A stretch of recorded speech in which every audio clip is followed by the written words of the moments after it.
जिस पत्थर दिल सेठ की कंपनी से लड़की को धक्के मारकर निकाला गया, उसी अरबपति ने क्यों टेक दिए उसके गरीब और लाचार पिता के कदमों में घुटने। एक ऐसी कहानी जो आपको यह मानने पर विवश कर देगी कि निस्वार्थ बलिदान कभी व्यर्थ नहीं जाता। नमस्कार दोस्तों, मैं हूं विवेक वर्मा और वर्मा स्टोरीज में आपका हृदय से स्वागत है। दोस्तों, जीवन का पहिया बहुत ही रहस्यमयी तरीके से घूमता है।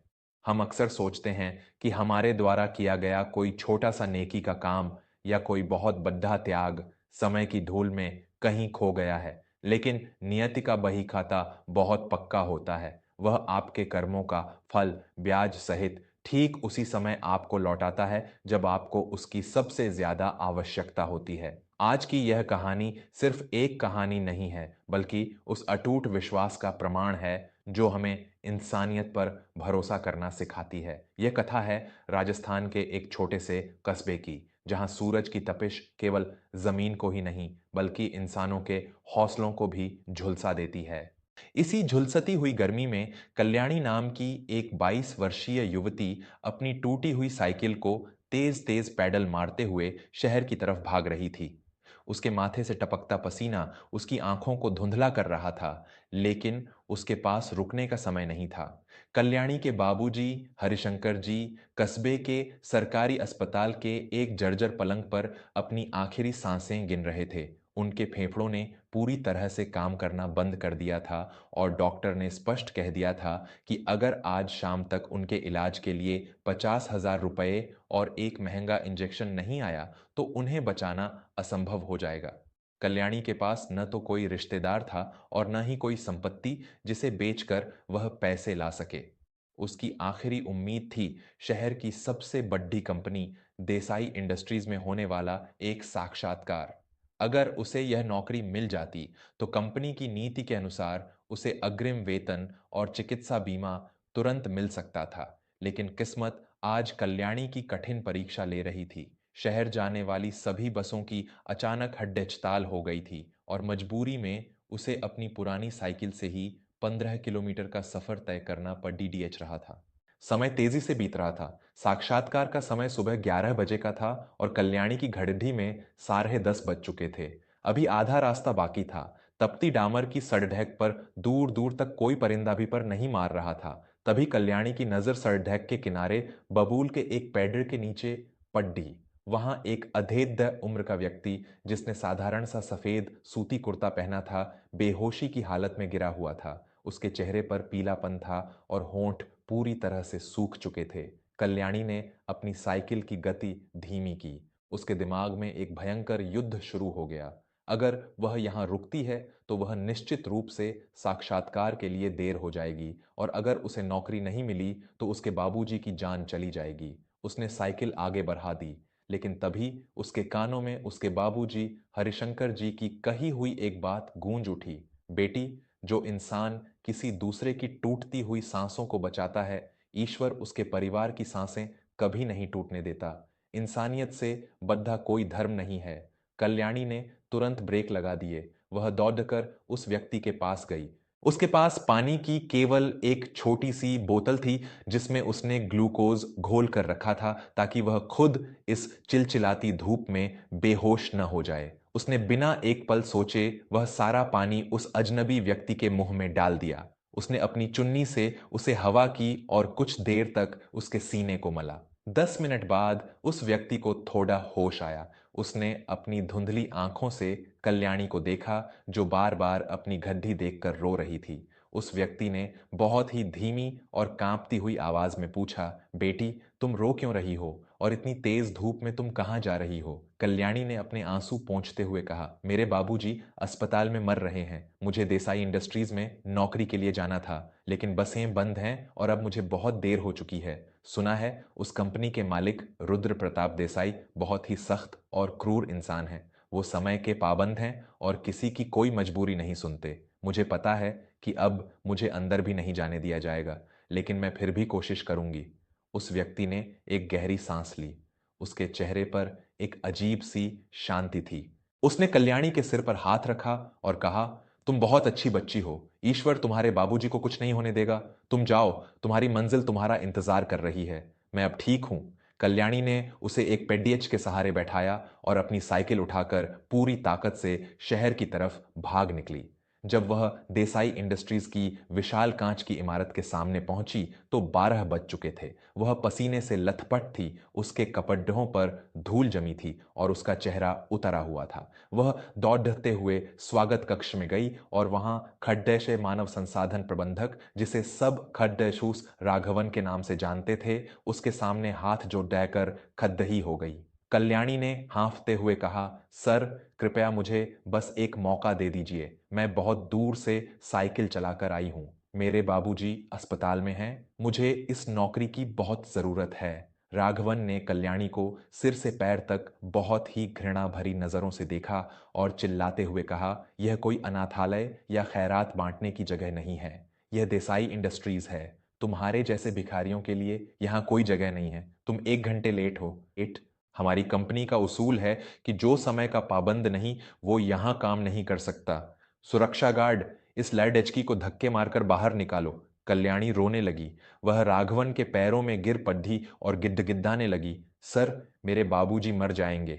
मुझे सिर्फ एक साक्षात्कार का मौका दे दीजिए। मैं जीवन भर आपकी आभारी रहूंगी। लेकिन उस पत्थर दिल राघवन पर कोई असर नहीं हुआ। सुरक्षा गार्डों ने कल्याणी को बाहों से पकड़ा और घसीटते हुए इमारत के मुख्य द्वार से बाहर फेंक दिया। कल्याणी का झोला और उसकी सारी फाइलें सड़क पर बिखर गईं। उसका बचा खुचा आत्मसम्मान भी मिट्टी में मिल गया। वह वहीं तपती जमीन पर बैठकर फूट फूट कर रोने लगी। उसे लगा कि आज उसने एक बेटी होने का अपना कर्तव्य पूरी तरह से खो दिया है। अब वह अपने बाबूजी को कभी नहीं बचा पाएगी।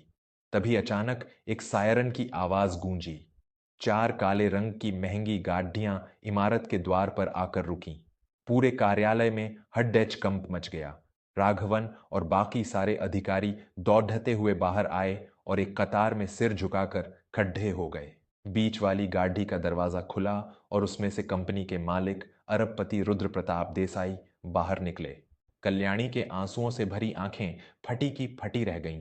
यह वही व्यक्ति था जिसे उसने रास्ते में पेड एड के नीचे पानी पिलाया था। वही सफेद साधारण कुर्ता, बस अब उसके चेहरे पर एक गजब का तेज और सत्ता की चमक थी। रुद्र प्रताप की नजर जमीन पर बिखरे कागजों को समेटती हुई कल्याणी पर पड़ी। उनका चेहरा गुस्से से लाल हो गया। उन्होंने राघवन की तरफ देखकर एक ऐसी दहाड़ मारी कि वहां खड्डे हर इंसान की रूह कांप गई। राघवन, ये क्या बदतमीजी है? इस बच्ची को इस तरह बाहर क्यों फेंका गया? राघवन पसीने पसीने हो गया। उसने हकलाते हुए कहा, सर, यह लड़की 1 घंटे लेट आई थी और बहुत ही गंदे कपड़ों में थी। मैंने आपके ही नियमों का पालन किया है सर। रुद्र प्रताप ने कढ़े हुए स्वर में कहा, मेरे नियम इंसानियत से बढ़े नहीं हैं राघवन। यह लड़की आज मेरी वजह से लेट हुई है। अगर आज यह रास्ते में रुककर मुझे अपना पानी नहीं पिलाती तो शायद आज मैं इस कंपनी के दरवाजे तक जिंदा नहीं पहुंच पाता। तुम्हारी हिम्मत कैसे हुई इसे अपमानित करने की?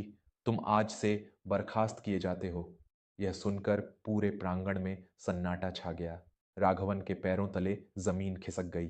रुद्र प्रताप खुद आगे बढ़े। उन्होंने नीचे झुककर कल्याणी की बिखरी हुई फाइलें उठाईं और बहुत ही सम्मान के साथ कल्याणी को अपने साथ अपने आलीशान वातानुकूलित केबिन में ले गए।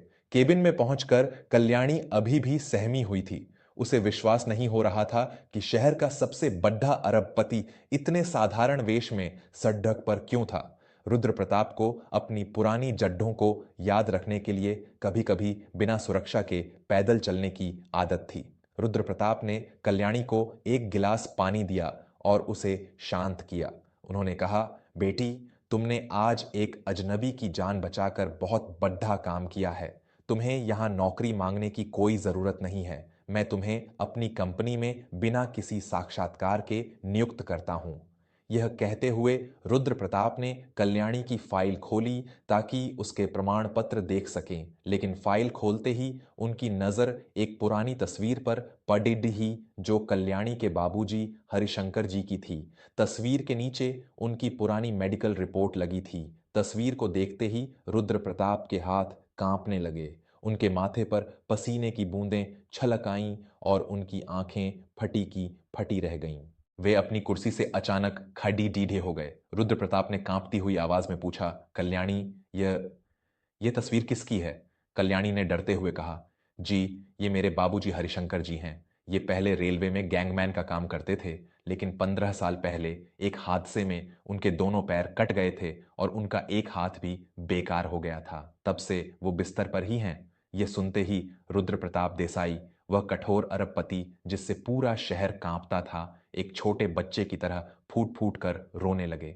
उन्होंने वह तस्वीर अपने सीने से लगा ली। रुद्र प्रताप ने रोते हुए कहा, कल्याणी, तुम्हें पता है 15 साल पहले तुम्हारे पिता के साथ क्या हादसा हुआ था? कल्याणी ने ना में सिर हिलाया। रुद्र प्रताप ने आंसुओं के बीच बताना शुरू किया। 15 साल पहले भयंकर बाढ़ की रात में एक रेलगाड़ी का पुल पानी में बह गया था। उसी समय एक यात्री ट्रेन तेज रफ्तार से उस टूटे हुए पुल की तरफ आ रही थी। तुम्हारे पिता वहां गश्त लगा रहे थे। उनकी लालटेन बुझ गई थी। ट्रेन को रोकने का कोई साधन नहीं था।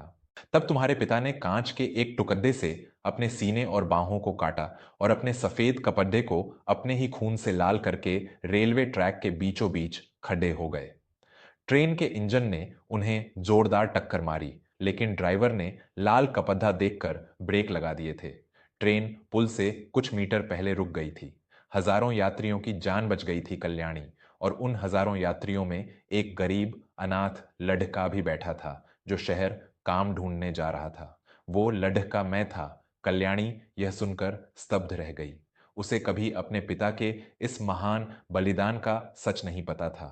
रुद्र प्रताप ने आगे कहा, उस हादसे के बाद तुम्हारे पिता को अस्पताल ले जाया गया, लेकिन मैं उन्हें कभी ढूंढ नहीं पाया। मैंने इस पूरे साम्राज्य को खड़दहा किया, लेकिन मेरे सीने पर तुम्हारे पिता के उस खून से सने कपदेह का कर्ज हमेशा भारी रहा। आज किस्मत ने मुझे मेरे भगवान से मिला दिया है, और मैंने क्या किया, मेरे ही दफ्तर से उनके भगवान रूपी बेटी को धक्के मारकर निकाल दिया गया।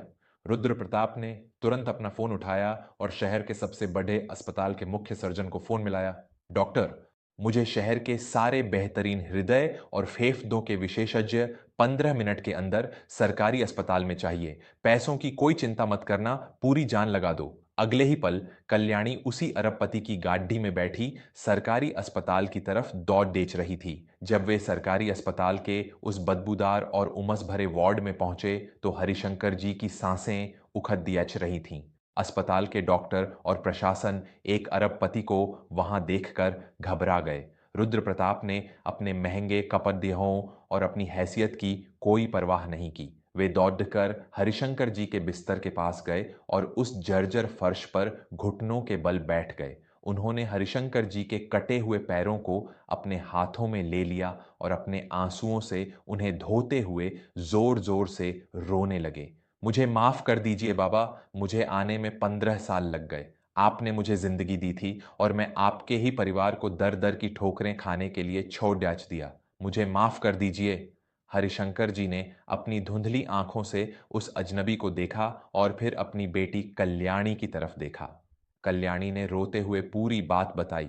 हरिशंकर जी के सूखे होठों पर एक बहुत ही शांत और पवित्र मुस्कान छा गई। उसी शाम हरिशंकर जी को एयर एम्बुलेंस से दिल्ली के सबसे बड़े अस्पताल में ले जाया गया। रुद्र प्रताप ने न सिर्फ उनके इलाज का सारा खर्च उठाया, बल्कि अपनी वसीयत में कल्याणी को अपनी कंपनी का आधा हिस्सेदार बना दिया। उन्होंने कल्याणी से कहा कि यह कोई एहसान नहीं है, बल्कि उस खून के कर्ज की एक बहुत छोटी सी किश्त है जो तुम्हारे पिता ने मेरे लिए बहाया था। दोस्तों, उस दिन देसाई इंडस्ट्रीज के सारे कर्मचारियों ने एक बहुत बद्धा सबक सीखा। उन्होंने देखा कि दौलत और रुतबा इंसान को बद्धा नहीं बनाता, बल्कि इंसान का कर्म और उसका त्याग उसे महान बनाता है। हरिशंकर जी ने निस्वार्थ भाव से अपना जीवन दांव पर लगाकर हजारों लोगों की जान बचाई थी, और बदले में उन्होंने कभी कुछ नहीं मांगा। लेकिन विधाता सब देख रहा था। जब उनकी अपनी बेटी पर संकट आया तो उसी ईश्वर ने उस इंसान को उनके दरवाजे पर लाकर खड़धा कर दिया जिसकी जान उन्होंने 15 साल पहले बचाई थी। और कल्याणी, अगर कल्याणी रास्ते में उस प्यासे इंसान को पानी पिलाने के लिए नहीं रुकती तो शायद वह इस सच्चाई तक कभी पहुंच ही नहीं पाती। यही है कर्मों का चक्र। आप जो भी दुनिया को देते हैं वह घूम फिर कर आपके पास ही वापस आता है। क्या आपके जीवन में भी कभी ऐसा हुआ है जब आपने किसी की निस्वार्थ मदद की हो और भगवान ने किसी और रूप में आकर आपकी सहायता की हो? अपने विचार और अपने अनुभव मुझे नीचे कमेंट बॉक्स में ज़रूर बताइएगा। मैं हूं विवेक वर्मा। अगर आपको यह कहानी पसंद आई हो तो इसे लाइक करें और अपने परिवार के साथ ज़रूर साझा करें। वर्मा स्टोरीज के साथ जुड़े रहने के लिए आपका हृदय से धन्यवाद। मिलते हैं अगली बार एक और ऐसी ही भावपूर्ण कहानी के साथ। तब तक अपना और अपने माता पिता का बहुत ख्याल रखें। नमस्कार।